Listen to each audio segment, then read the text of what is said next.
Hi, I am Christy Alosio, and I'm a therapist here at Family Tree Counseling in Carmel, Indiana. And today I'm going to talk to you about what to do if there has been an affair or some sort of infidelity in your marriage. Um, Unfortunately, this is an issue that I see in my office pretty much on a daily basis. And so I think it's important to kind of put out there some steps that you can follow if this has happened in your marriage. So step one, I would say, is to not downplay it. A lot of people come in here and had found evidence that something was going on, several months before they actually found out the extent of the affair or everything that was going on. But when they found whatever they found, they kind of downplayed it, or they're just friends, or it's not that bad, or he or she said that they were going to quit talking to that person. They kind of downplay the severity of the issue, and you have to be really careful with this. Affairs can be defined as many different things, but any type of relationship that you have outside of your marriage that you have to lie to your spouse about, to me, is an affair. So even if it's not physical, it's just emotional, but you feel like you can't be honest with your spouse about the relationship, there's obviously an issue there. There's a trust issue going on. And a lot of times emotional affairs in marriages can be even more dangerous than physical affairs. The emotional connection that two people can get over an affair, we call enmeshment. And enmeshment is like a drug. It's hard to quit. It's like smoking. It's like people want to quit. They want to stop, but they just can't, because there's this draw for it. There's this feeling of, I have to have it. It makes me feel good. I need it. I need it. So, if you're looking at your spouse's phone records, or you think that your spouse maybe has an inappropriate affair with somebody at work, it's not physical, or you don't think it's physical, but there's a lot of texting or emailing or talking, don't downplay that either, because that can definitely be serious, and an issue in a relationship. So you need to look at that and say, what extent is this? If it's affecting the marriage at all, then it is not good, and it needs to be stopped. It's not okay. So that would be my first step. Is you need to take it seriously, and you need to be able to look at it and say, this is an issue that we need to deal with. Sometimes there are signs right in front of our face, but we don't do anything about it because we're scared to deal with it. If we open up that can of worms, then we're faced with, oh my gosh, there's been infidelity in my marriage, and now we have to do something about it. Where, sometimes people are able to kind of put up their denial defense mechanism to say it's not that big of a deal, or it's not going on, because at the end of the day, they don't want to have to feel and deal with the feelings that are going to come up if they find out their spouse is having an affair.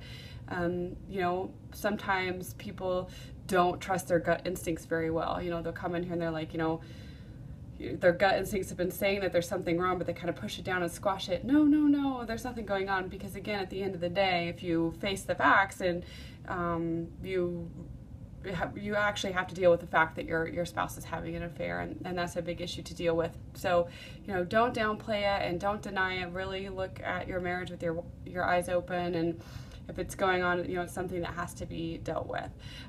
So step number 2 would be to get to therapy.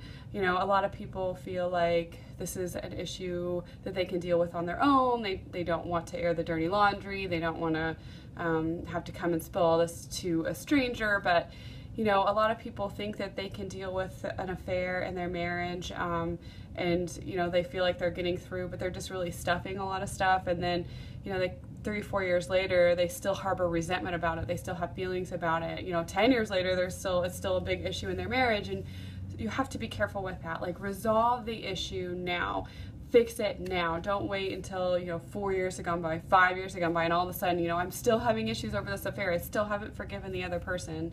So be careful with that. Coming to therapy now can make sure that you're dealing with the issue, and making sure that all of the resentment and all of the feelings about it are dealt with, so it's not coming up to bite you in the butt later. And of course, I'm not saying that that we just there's ever a place where there's so much healing that you never think about it, or there's never feelings about it. You know, that's not what I'm saying at all, but coming to a place where the big R word, the resentment, isn't there anymore.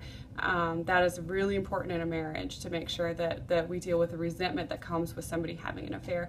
And also just to make sure that the affair is ended, having kind of a third party to say, okay, are we looking at this clearly? Has it stopped? You know, what is the extent of it, to try to start the healing process, which actually kind of rolls into the third step, which is building back trust in the marriage. If somebody is having an affair, and again, this can be emotional or physical, it needs to stop immediately. No contact, no texting, no emails, nothing. There can be one last email or phone call made to the person to say it has to end, it has to be done. But if the partner wants to sit there and be a part of that, then they need to be allowed to do that. You know, if you've had an affair, your life now has to be an open book. It has to be completely accountable. Your spouse needs to have access to your phone records and to your emails and to your iPad and to your phone anytime they want it. They need to know where you're at all times. You know, people say, I feel so controlled, I feel like I'm on a leash, and well, yeah, that's how it's going to be for a while until the trust is built back up. It won't be that way forever, but it will be that way for a long time. You know, I've had couples in my office that have had affairs, and the person who's had an affair isn't even allowed to have access to money for a while, as far as credit cards, and the spouse wants to track all their spending because they were spending money on other people, and that's okay too. Whatever the person who has been cheated on, whatever they need as far as to build back trust, the person that's had the affair needs to be willing to give. And that takes a certain amount of humbleness and a certain amount of remorse that person has to say, I know, I feel bad for what's happened, and I'm humbled to make this work, and I will do whatever I need to do to make this work. And, it's not a pleasant way to live for that person, but, they have to look at it and say that it is short-term. Short-term, people may have different definitions of that, but it's not going to be the rest of your marriage. It's not going to be the rest of your life, but you do need to rebuild back the trust. And everybody says, well, with technology today, there's, I can't keep track of everything. And, I agree with that. There's not 100% way that you can watch or monitor to somebody to make sure that nothing's going on. And so I do assure you that eventually your own feelings, your own gut will be the best detector of an affair. So if your spouse has had an affair, I would say there's something there in your marriage to begin with where they were allowed to disconnect that much from you, where you weren't like, hey, wait a minute, something's going on. And as we improve your marriage and you get to a healthy, connected place, and you're in a really good place, I promise you that if your spouse even thinks about having an affair, you'll sniff it out before it even happens, because you're going to say they're pulling away, they're distancing themselves, there's something going on. So I do think that the checking of the email and the phone records is very important at the beginning, but you won't have to do it for your whole life, because you're going to be able to tell if your partner is at a place where they're disconnected and a place where they may be, spending some time and energy elsewhere.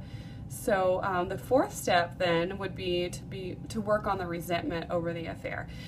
Resentment is like a cancer, and it will eat your marriage alive. And the problem with that is once it eats the marriage alive, it'll eat you alive if you don't deal with it. So if you come in here and we work on the marriage and we deal with the resentment, and even at the end of the day, if the unfortunate thing happens that the marriage doesn't work out, it will still be helpful for you, because you don't want to be that person carrying that resentment around, the person that's like, let me tell you about my husband number one and what a jerk he was, and husband number two, he was an even bigger jerk, and they just kind of exude this this resentment, this nastiness, and you don't want to be that person. So come in here, come into therapy and work on your own resentment, if nothing else, to help yourself so you don't have to carry that around, because it's a nasty feeling that nobody wants to have.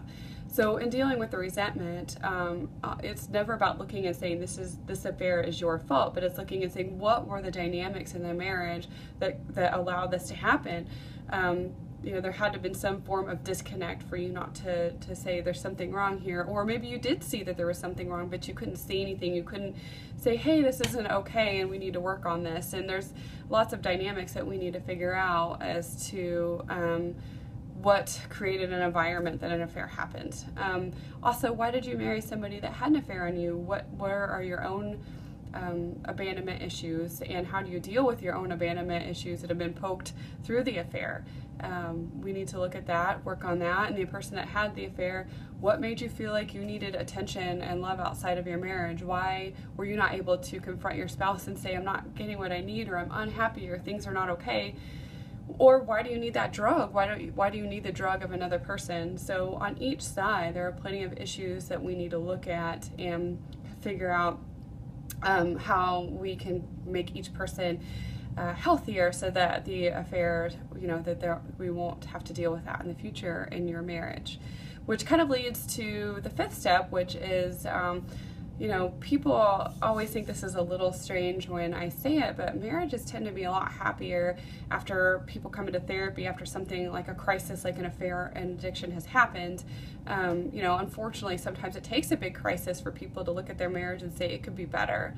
Again, like I mentioned before, what was going on in your marriage that created an environment where an affair could happen? And that's not fault or blame, that's just, it is what it is. There's something going on here, that there's some kind of disconnect that allowed that to happen. So we need to make your marriage to where you're two whole healthy people very closely connected, and in that type of environment an affair will not happen, and people are happier because they're more connected, and they're not just living in this kind of like roommate marriage. They've created a really happy, intimate, connected, vulnerable marriage. And again, no one wants an affair to be the kind of starting block for that, but a lot of times it is, and people come in here and say, my marriage is a lot better now than it was before. So if you've had infidelity in your marriage, whether it be a physical affair, an emotional affair, some kind of like love or sex addiction, you need to follow the 5 steps, which is 1, to not downplay it, to take it serious. Let's do something about it. Number 2, come to therapy. You need to figure out what's going on in your marriage and how we can make it better. 3rd, building back trust in the relationship is obviously very important. Number 4, you need to deal with resentments on either side. And number 5, create a happy, connected, vulnerable marriage. So if you want some more information on this, or have any questions for me, want to schedule an appointment, you can get a hold of me through email, which is ChristyFamilyTree@live.com. That's CHRISTY familytree@live.com. Thank you.